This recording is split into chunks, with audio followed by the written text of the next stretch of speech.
है आपका बोगोबो कैमरा में। आज हम बात करेंगे हाइड्रोकार्बन्स के बारे में। हाइड्रोकार्बन्स कार्बन और हाइड्रोजन के आपस में जुड़ने से निर्मित होने वाले कुछ कंपाउंड्स होते हैं। अगर हम हाइड्रोकार्बन्स की डेफिनेशन के बारे में बात करें तो डेफिनेशन है the compounds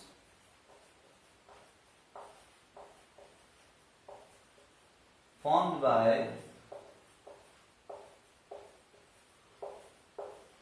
the combination of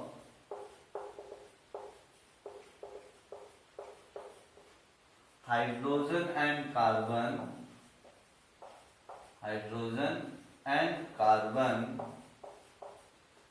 are known as hydrocarbons. Compounds formed by the combination of hydrogen and carbon are known as the hydrocarbon. इसके बाद हम बात करते हैं क्लासिफिकेशन ऑफ हाइड्रोकार्बन के बारे में। अगर हम क्लासिफिकेशन ऑफ हाइड्रोकार्बन के बारे में बात करते हैं,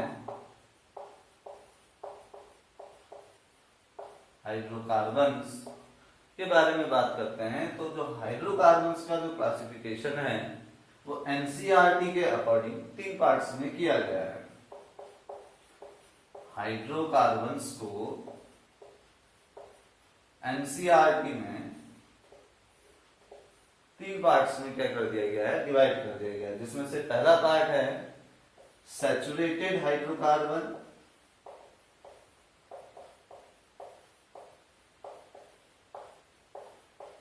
second part is unsaturated hydrocarbon,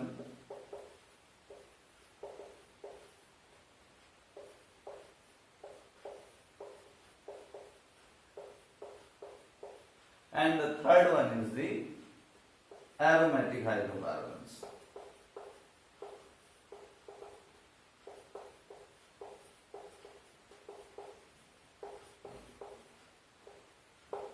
सबसे पहले हम बात करते हैं अनसैचुरेटेड एंड सैचुरेटेड के बारे में। तो सैचुरेटेड का हाइड्रोकार्बन के बारे में अगर हम बात करें, या सैचुरेशन और अनसैचुरेशन और सैचुरेटेड और अनसैचुरेटेड के बारे में बात करेंगे, तो जैसे होता क्या है ना, जैसे हम लोग अगर कॉमन लाइफ का एग्जांपल लेते हुए इसमें चलें, तो जैसे क्या है, अगर कोई इंसान है, उसको अगर भूख लगी है, अगर कोई इंसान है, अगर उसको क्या लगी है, भूख लगी है, तो दैट मीन्स इसका मतलब क्या है, वो अनसैचुरेटेड है। अगर उसको भूख लगी है तो कैसा होगा, अनसैचुरेटेड होगा। और वो अपनी भूख को मिटाने के लिए क्या करेगा, अपने अंदर फूड को ऐड करेगा। फूड का क्या होगा, एडिशन होगा। तो इसका मतलब क्या हो गया, जैसे हम हाइड्रोकार्बन्स की डेफिनेशन में बात कर रहे हैं, एक हो रहा है सैचुरेटेड, एक हो रहा है हमारे पास अनसैचुरेटेड। इसका मतलब हम ये कह सकते हैं कि अनसैचुरेटेड हाइड्रोकार्बन्स वो हाइड्रोकार्बन होंगे जो क्या करते हैं, एडिशन रिएक्शन को शो करेंगे। अनसैचुरेटेड हाइड्रोकार्बन्स वो होते हैं जो एडिशन रिएक्शन को क्या करेंगे, शो करेंगे। इसी तरीके से जब वो खाना खा लेगा और जब उसका पेट भर जाएगा, किसी व्यक्ति का या किसी पर्सन का जो भूख लगी थी, जिसको खाना खाने के बाद क्या हो जाएगा, उसका पेट क्या हो जाएगा, भर जाएगा, और उस कंडीशन को हम क्या कहते हैं, स्टेट ऑफ सैचुरेशन कहते हैं। उसको हम क्या कह देंगे, स्टेट ऑफ सैचुरेशन कह देंगे। उसके बाद no more addition is possible. तो इसका मतलब सैचुरेशन या सैचुरेटेड हाइड्रोकार्बन्स के बारे में अगर हम बात करते हैं, तो सैचुरेटेड हाइड्रोकार्बन्स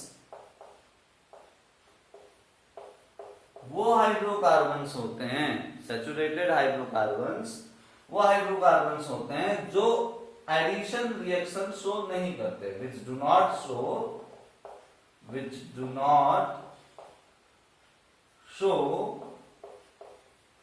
एडिशन रिएक्शन। इसका मतलब इनमें क्या होगा, एडिशन रिएक्शन तो इसमें पॉसिबल नहीं हो पाएगी। तो ये क्या करते हैं, एडिशन रिएक्शन, इनके अंदर रिएक्शन तो होती है, लेकिन किस तरीके की रिएक्शन होगी, इनमें क्या होगी, जब एक कंपाउंड जाएगा तब जाकर के इसके अंदर क्या होगा, दूसरा कंपाउंड आएगा। इसका मतलब ये कौन सी रिएक्शन शो करेंगे, ये डिस्प्लेसमेंट रिएक्शन शो करते हैं, जो आप लोगों ने अपनी 10th क्लास में पढ़ा है। आपने 10th क्लास में पढ़ा था ना एडिशन रिएक्शंस और डिस्प्लेसमेंट रिएक्शन के बारे में। एडिशन रिएक्शंस वो रिएक्शंस होती हैं जिनमें क्या होता है, दो या दो से ज्यादा कंपाउंड्स आपस में जुड़ करके एक सिंगल प्रोडक्ट बनाते हैं। जैसे हमारे पास एक एग्जांपल है, अभी हम इस सैचुरेटेड और अनसैचुरेटेड को एक एग्जांपल के थ्रू समझना चाहें। ये क्या होता है, जैसे एक CH2 डबल बॉन्ड CH2, ये एक एल्कीन है, इसमें मैं H2 को ऐड करता हूं या इसमें मैं Cl2 को ऐड करता हूं, तो क्योंकि ये अनसैचुरेटेड है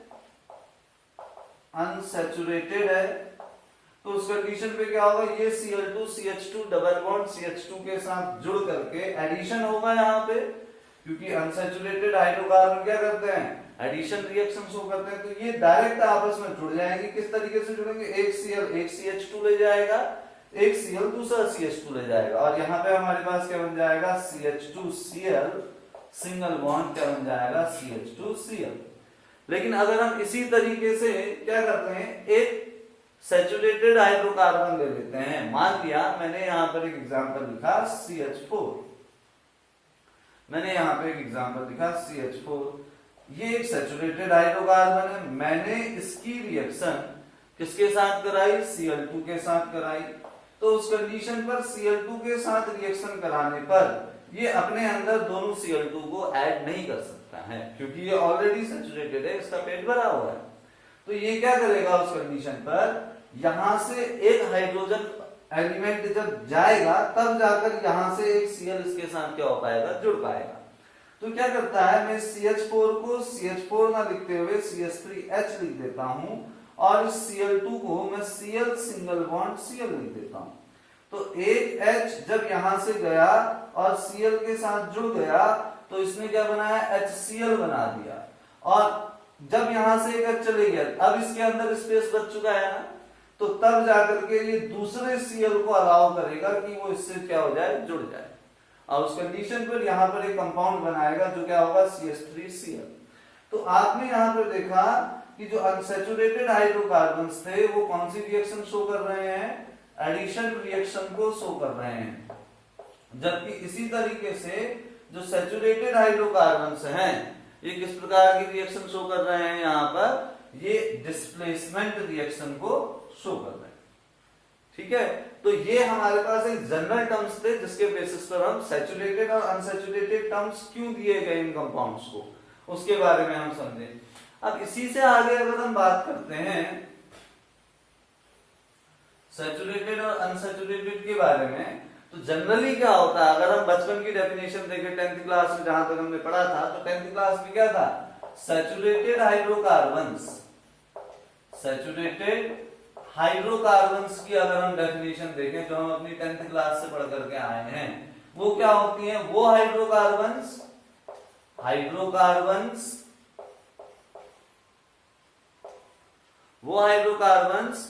in which carbon atoms are joined together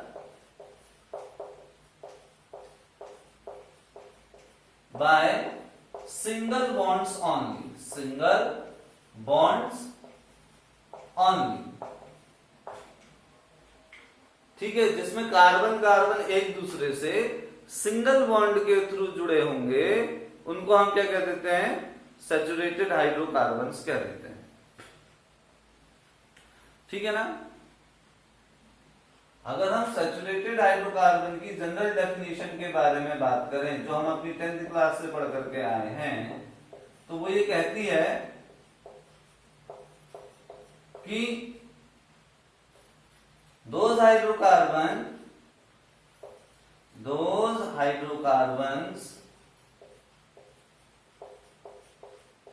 in which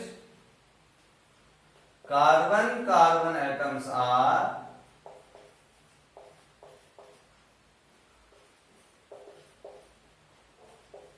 join together by single bonds only। ठीक है, जिसमें क्या होगा, कार्बन कार्बन एटम एक दूसरे से सिंगल बॉन्ड के थ्रू क्या होंगे, जुड़े होंगे। उन हाइड्रोकार्बन्स को हम क्या कह देते हैं, सैचुरेटेड हाइड्रोकार्बन्स कह देते हैं। और इनको जनरली हम क्या कहते हैं, ये जो सैचुरेटेड हाइड्रोकार्बन्स हैं, अगर हम इनके बारे में बात करें तो टाइप्स ऑफ सैचुरेटेड हाइड्रोकार्बन्स कहें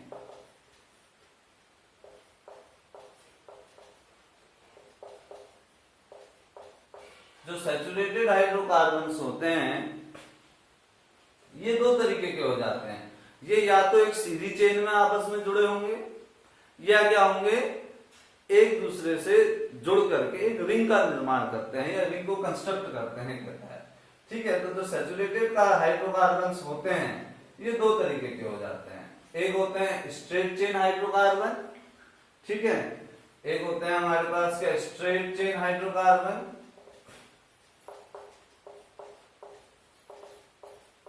हाइड्रोकार्बन्स, और दूसरे होते हैं हमारे पास cyclic hydrocarbons, cyclic hydrocarbons. Generally क्या होता है, जो हमारे पास सैचुरेटेड हाइड्रोकार्बन्स हैं इनको हम एल्केन्स कहते हैं। तो इसी तरीके से जो हमारे पास स्ट्रेट चेन वाले हो गए वो एलिफेटिक एल्केन्स हो जाएंगे या स्ट्रेट चेन एल्केन्स हो जाएंगे, और जो हमारे पास क्या हो जाएंगे, जो साइक्लिक हाइड्रोकार्बन्स होंगे या साइक्लिक सैचुरेटेड हाइड्रोकार्बन जो होंगे वो क्या कहलाएंगे, हमारे पास साइक्लोएल्केन के नाम से जाने जाएंगे। अब अगर हम एल्केन के बारे में बात करते हैं तो एल्केन जिनका जनरल फॉर्मूला होता है CnH2n+2। एल्केन वो कंपाउंड्स हैं जिनका जनरल फॉर्मूला क्या होता है, CnH2n+2 होता है। ठीक है, और इनके कुछ एग्जांपल, जैसे मैंने n=1 यहां पर रखा, हमने n=1 लिया तो हमारे पास क्या आएगा, इसमें देखो हमारे पास आ जाएगा C1H2, n के प्लेस पे 1 रखेंगे +2, that is equal to CH2 4। ये कितना बन गया हमारे पास, CH4 बना। ठीक है, इसी तरीके से हमने n=2 रखा, n=2 रखने पे हमारे पास क्या आ जाएगा, C2H2 जो हमारे पास बनकर के आ जाएगा C2H6। सो ये दूसरा हमारे पास एग्जांपल है किस चीज का, एल्केन का। पहला एल्केन जो है उसको हम क्या कहते हैं, CH4, दूसरी एल्केन क्या कहलाएगी हमारे पास, C2H6, इसी तरीके से तीसरी एल्केन क्या कहलाएगी, C3H8 एंड सो ऑन। सो ये हमारे पास किसके बारे में बात थी, एल्केन्स के बारे में बात थी। अब अगर हम बात करते हैं किस चीज के बारे में, साइक्लोएल्केन्स के बारे में, तो साइक्लोएल्केन्स के बारे में समझते हैं। इधर साइड देख लीजिए, अगर हम बात करते हैं साइक्लोएल्केन्स के बारे में, तो साइक्लोएल्केन्स को अगर हम देखें तो ये क्या होते हैं, वो एल्केन्स होते हैं जिनमें कार्बन कार्बन एटम्स के बीच में सिंगल बॉन्ड तो होगा ही होगा, अदरवाइज ये एल्केन ही नहीं कहलाएंगे। लेकिन उस कंडीशन पर क्या होगा, ये आपस में जुड़ करके एक रिंग का निर्माण करते हैं। ठीक है, तो ये क्या करते हैं, एक रिंग को कंस्ट्रक्ट करते हैं। साइक्लोएल्केन्स के बारे में अगर हम बात करते हैं,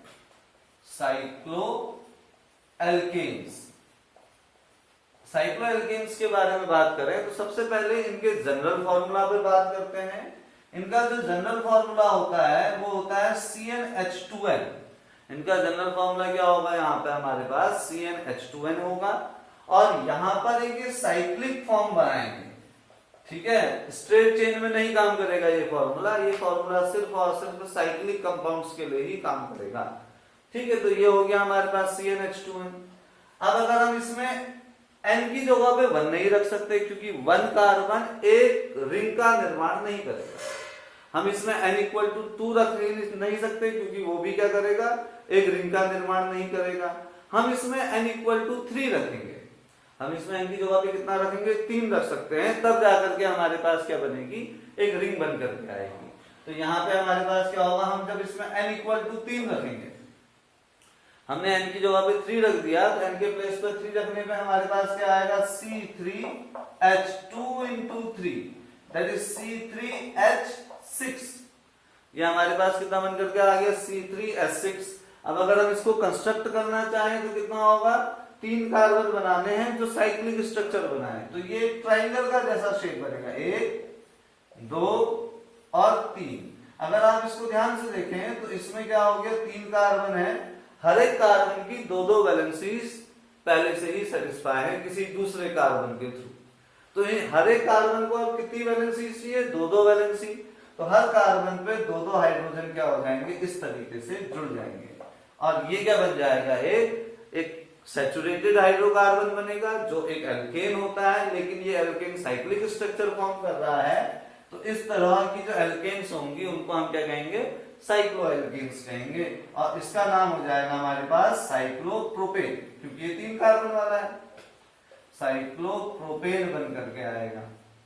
इसी तरीके से जब हम यहाँ पर n इक्वल टू 4 लेते हैं, जब हम यहाँ पर क्या करते हैं, n इक्वल टू 4 लिखते हैं, तो n इक्वल टू 4 लिखने पे हमारे पास क्या बन करके आ जाएगा, इस सूत्र में, इस फॉर्मूले में अगर हम n की वैल्यू रखें तो हमारे पास बन करके आता है C4H, 2 4 जा 8, तो C4H8। अब ये 4 कॉर्नर्स, 4 साइड्स वाला पॉलीगन बनेगा, जो क्या होता है, स्क्वायर हो सकता है। तो यहाँ पे हमारे पास इस तरीके से हो गया। अब इनको हम क्या करेंगे, एक एक सिंगल बॉन्ड के थ्रू इस तरीके से जोड़ देंगे। अब आपको यहाँ पे साफ से दिख रहा है कि हर एक कार्बन की 2 वैलेंसीज पहले से ही सेटिस्फाई हैं। तो अब हमारे पास कितनी वैलेंसीज रह गई हैं अनसेटिस्फाइड, 2 वैलेंसीज, जो किसके थ्रू सेटिस्फाई होंगी, हाइड्रोजन एटम्स के थ्रू क्या होंगी, सेटिस्फाई होंगी। तो उसको हम इस तरीके से लिख सकते हैं, CH2 CH2 CH2 and CH2। तो ये हमारे पास यहाँ पर क्या बन करके आ चुका है, साइक्लोब्यूटेन का क्या बन गया है, स्ट्रक्चर बन चुका है। ठीक है, तो ये यहां तक हमारे पास किस चीज के बारे में बात थी, सैचुरेटेड हाइड्रोकार्बन्स के बारे में बात थी। इसको एक बार फिर से देख लेते हैं शुरू से। अगर हम बात करते हैं हाइड्रोकार्बन्स के बारे में, तो हाइड्रोकार्बन्स क्या होते हैं, the compounds formed by the combination of the hydrogen and the carbon are known as the hydrocarbons. ठीक है, अब क्लासिफिकेशन ऑफ हाइड्रोकार्बन्स के बारे में बात करते हैं। तो एनसीईआरटी की टेक्स्ट बुक के अकॉर्डिंग जो हाइड्रोकार्बन्स हैं उनको 3 पार्ट्स में डिवाइड किया गया है, जिनमें पहला है सैचुरेटेड हाइड्रोकार्बन, दूसरा है अनसैचुरेटेड हाइड्रोकार्बन्स, तीसरा है हमारे पास एरोमेटिक हाइड्रोकार्बन्स। ये जो सैचुरेटेड और अनसैचुरेटेड नाम दिए गए हैं, ये इनके एडिशन रिएक्शन और डिस्प्लेसमेंट रिएक्शन की प्रॉपर्टीज के बेसिस पर इनको नाम दिया गया है। Saturated hydrocarbon addition reaction show नहीं करेंगे, जैसा कि यहाँ पे बताया गया है, this do not show addition reaction. और अनसैचुरेटेड हाइड्रोकार्बन अपने अंदर एडिशन रिएक्शन देंगे, जैसे यहाँ पे हमने एग्जांपल भी दे रखा है। अगर हम जनरली बात करें, जैसा हमने 10th क्लास में पढ़ रखा है, तो 10th क्लास के अकॉर्डिंग सैचुरेटेड हाइड्रोकार्बन्स वो हैं जिनमें कार्बन और कार्बन एक दूसरे से सिंगल बॉन्ड के थ्रू जुड़े होते हैं, जबकि अनसैचुरेटेड हाइड्रोकार्बन्स वो होते हैं जिसमें कार्बन और हाइड्रोजन एक दूसरे से मल्टीपल बॉन्ड के थ्रू जुड़े रहेंगे, जिसको हम अभी बात करेंगे। और इसमें अगर हम देखें तो जो सैचुरेटेड हाइड्रोकार्बन्स हैं, इनके 2 तरीके के, इनको 2 टाइप्स हैं, जिसमें पहला हमारे पास क्या होता है, स्ट्रेट चेन सैचुरेटेड हाइड्रोकार्बन, और दूसरे हाइड्रोकार्बन्स होते हैं सैचुरेटेड, वो है साइक्लिक सैचुरेटेड हाइड्रोकार्बन्स। इन सैचुरेटेड हाइड्रोकार्बन्स का एक नाम और होता है एल्केन्स। जो स्ट्रेट चेन सैचुरेटेड हाइड्रोकार्बन्स होते हैं उनको हम डायरेक्ट एल्केन्स कह देते हैं, जबकि जो साइक्लिक सैचुरेटेड हाइड्रोकार्बन्स होता है उनको हम क्या कहते हैं, साइक्लोएल्केन्स के नाम से जानते हैं। अगर हम सिर्फ एल्केन्स के बारे में बात करें, मतलब हम स्ट्रेट चेन सैचुरेटेड हाइड्रोकार्बन्स के बारे में बात कर रहे हैं, इसमें जो जनरल फॉर्मूला यूज होता है वो है CnH2n+2। इसमें हमने n = 1 रखा, जिसके कारण हमारे पास क्या फॉर्मूला बन गया है, CH4, जिसको हम मीथेन कहते हैं, जो हम अपनी 10th क्लास से पढ़ते हुए आ रहे हैं। इसमें हमने n = 2 रखा, तो हमारे पास बनकर के आ गया C2H6, जिसको हम इथेन के नाम से जानते हैं। और इसी तरीके से अगर हम क्या करते हैं साइक्लोएल्केन्स पे बात करें तो इनका जनरल फॉर्मूला होता है CnH2n। यहां पर हम n=1 नहीं रख सकते क्योंकि साइक्लिक स्ट्रक्चर नहीं मिल पाएगा, n=2 नहीं रख सकते क्योंकि इसमें भी साइक्लिक स्ट्रक्चर नहीं मिल पाएगा। इसमें हम n= डायरेक्ट कितना रखेंगे 3 रखेंगे। तो n=3 रखने पे सबसे पहला जो कंपाउंड बनता है उसका नाम है C3H6 और इसका जो स्ट्रक्चर है वो है हमारे पास इस तरीके से ट्रायंगुलर स्ट्रक्चर, जिसमें 3 कार्बन एटम ट्रायंगल के वर्टिसेस पर लाई करते हैं और जिसमें हर एक कार्बन की दो वैलेंसीज अदर कार्बन्स के थ्रू सेटिस्फाई हो चुकी हैं और remaining 2 valencies will satisfied by the 2 hydrogen atoms. Similarly, when we have substituted here n=4, we got here C4H8 क्योंकि ये 4 कार्बन्स वाला है तो 4 कार्बन्स वाला 4 साइड्स का या 4 वर्टिसेस का क्या करेगा एक पॉलीगन कंस्ट्रक्ट करेगा और वो पॉलीगन क्या होगा हमारे पास क्वाड्रिलेटरल, जिसको हम स्क्वायर की फॉर्म में यहाँ पर यूज करते हैं और ये क्या हो जाएगा हमारे पास इस तरीके से साइक्लोब्यूटेन की स्ट्रक्चर बन करके आ जाएगा। ठीक है, अब हम बात करेंगे किस चीज के बारे में,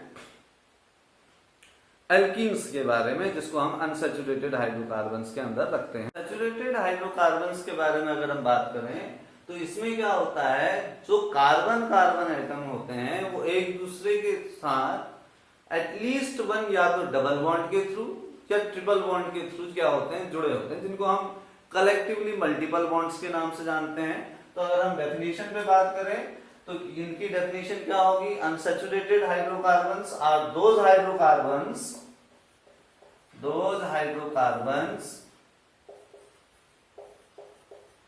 in which carbon atoms are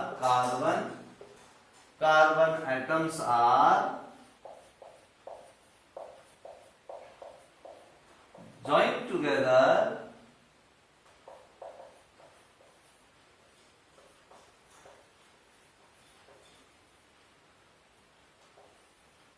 by at least one multiple bond,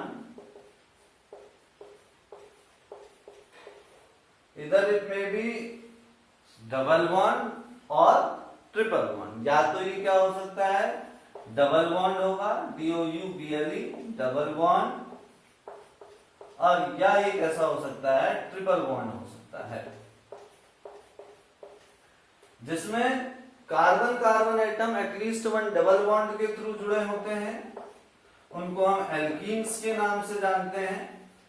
जिसमें carbon carbon atom at least 1 double bond के थ्रू जुड़े होते हैं उनको हम एल्कीन्स के नाम से जानते हैं। इसी तरीके से जिसमें कार्बन कार्बन बॉन्ड या कार्बन कार्बन एटम एक दूसरे से एटलीस्ट 1 ट्रिपल बॉन्ड के थ्रू जुड़े होते हैं, इनको हम एल्काइन्स के नाम से जानते हैं। अब अगर हम एल्कीन के बारे में बात करें तो एल्कीन्स में n=1 नहीं रख सकते क्योंकि वैलेंसी सेटिस्फाई नहीं हो पाएगी, हम डायरेक्ट n=2 रखेंगे। सेम थिंग एल्काइन्स में भी n=2 रखेंगे, बट उनसे पहले इनका जनरल फॉर्मूला, अगर हम एल्कीन के जनरल फॉर्मूले के बारे में बात करें तो ये होता है CnH2n। यही फॉर्मूला साइक्लोएल्केन के लिए भी था, लेकिन साइक्लोएल्केन साइक्लिक स्ट्रक्चर बनाते हैं, जबकि ये फॉर्मूले के थ्रू जो एल्कीन होते हैं वो एक दूसरे से स्ट्रेट चेन के थ्रू क्या होंगे जुड़े रहते हैं। तो CnH2n, और यहाँ पर जो फॉर्मूला यूज होता है वो होता है CnH2n-2। जब हम इसमें n=2 लेते हैं तो n=2 रखने पे हमारे पास आएगा C2H4, यहाँ पे हमारे पास आता है C2H2। अगर हम इधर बात करते हैं तो हमारे पास नेक्स्ट थिंग आती है C3H6, यहाँ बात आएगी C3H4। इसी तरीके से C4H, ये n=3 के लिए है, ये n=2 के लिए है, n=4 रखने पे C4H8, और यहाँ पर अगर हम n=4 रखते हैं तो हमारे पास बनकर का आता है C4H6। तो ये हमारे पास एल्कीन्स और एल्काइन्स हैं।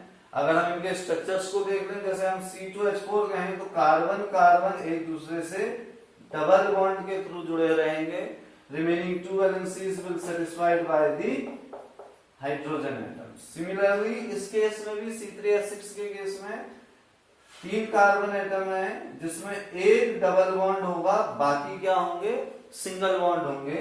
और यहाँ पे हो जाएगा CH3, यहाँ पे एक वैलेंसी कम है तो हमने एक हाइड्रोजन जोड़ दिया, यहाँ पे हमने क्या जोड़ दिया, CH2।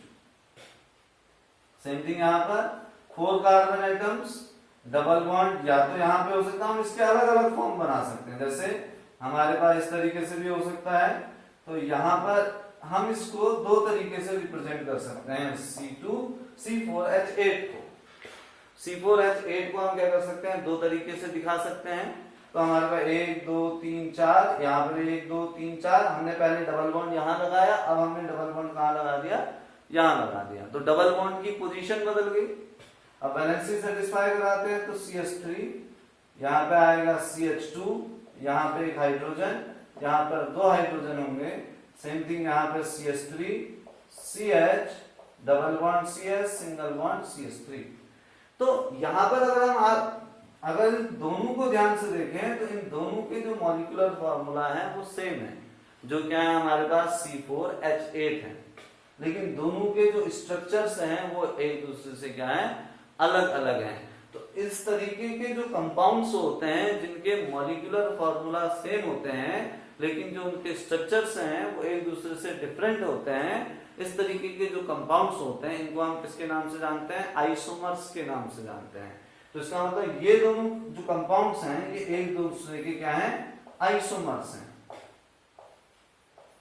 ये एक दूसरे के क्या कहलाएंगे, आइसोमर्स कहलाएंगे।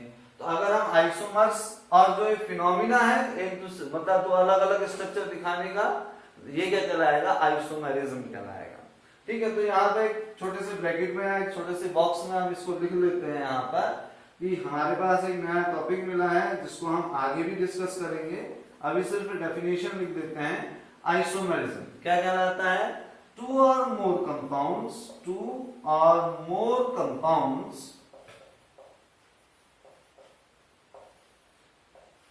having same molecular formula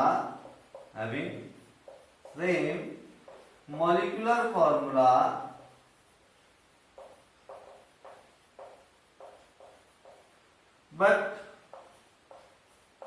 different structures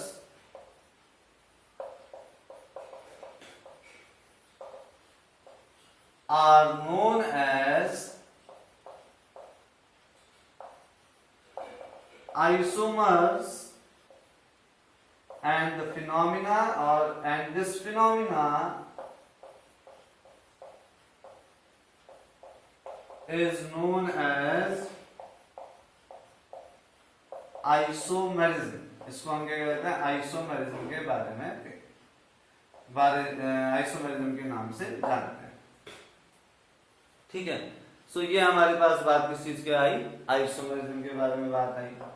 अब आइसोमेरिज्म की डेफिनेशन आप लोग याद रखना, अभी आगे हमको मिलेगी तो हम इसके बारे में बात करेंगे।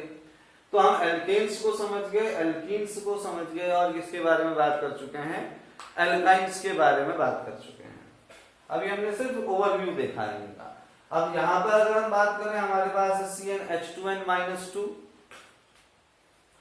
तो ये एल्काइंस का फॉर्मूला। अगर हम इसके स्ट्रक्चर को देखें तो इसमें कार्बन कार्बन एक दूसरे के थ्रू एक ट्रिपल बॉन्ड से जुड़े होंगे, जहां पर एक हाइड्रोजन होगा और इस ओर भी क्या होगा, दूसरा हाइड्रोजन होगा। इसी तरीके से C3H4 3 कार्बन एटम्स जिसमें एक दूसरे के साथ एक क्या होगा, ट्रिपल बॉन्ड होगा और एक दूसरा क्या होगा, हमारे पास सिंगल बॉन्ड होगा। और यहाँ पे जो वैलेंसीज है, जैसे इधर 3 वैलेंसी कम है तो यहाँ पे आएगा CH3। यहाँ पे अगर आप देखें तो इस कार्बन की चारों वैलेंसी सेटिस्फाई है तो यहाँ पे कुछ नहीं आएगा। इसी तरीके से बात करें तो यहाँ पे हमारे पास क्या आएगा, एक हाइड्रोजन की कमी है तो हम यहाँ पे क्या लिख देंगे, CH लिख देंगे। सेम थिंग C4H4, ये फिर से आइसोमेरिज्म शो कर सकता है। जैसे 4 कार्बन है, 1 2 3 4, सपोज दैट मैंने ट्रिपल बॉन्ड यहाँ पे लगा दिया तो remaining 2 will contain only the single bonds। सो यहाँ पे हमारे पास क्या होगा, इस वैलेंसी में 3H आएंगे, यहाँ पर हमारे पास 2 हाइड्रोजन की कमी है, यहाँ पर किसी की कमी नहीं, यहाँ पर एक हाइड्रोजन की कमी है। तो इसका एक आइसोमर भी बन सकता है। देखिए तो यहाँ पर हमारे पास क्या हो जाएगा, मैंने 4 कार्बन इस तरीके से लिए, यहाँ पर ट्रिपल बॉन्ड बना दिया इस बार, तो हमारे पास क्या हो जाएगा, CH3 इधर भी CH3 और बाकी वैलेंसीज कार्बन की क्या है, सेटिस्फाई है।